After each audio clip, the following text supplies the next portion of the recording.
guys,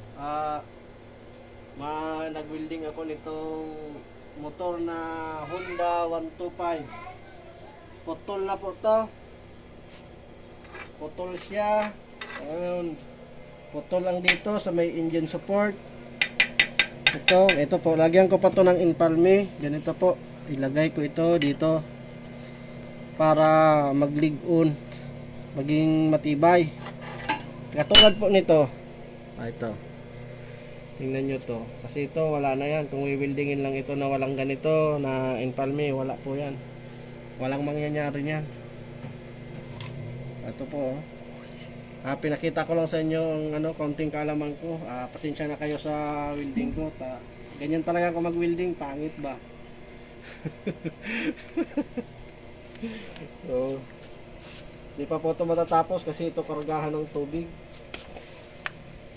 Masyadong mabigat guys. Baka makita naman ang mukha natin.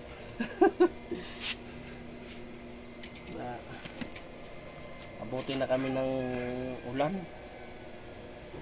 Yan, tama na to. Tama yan guys, mabitin kayo guys kasi naumpisahan ko naman.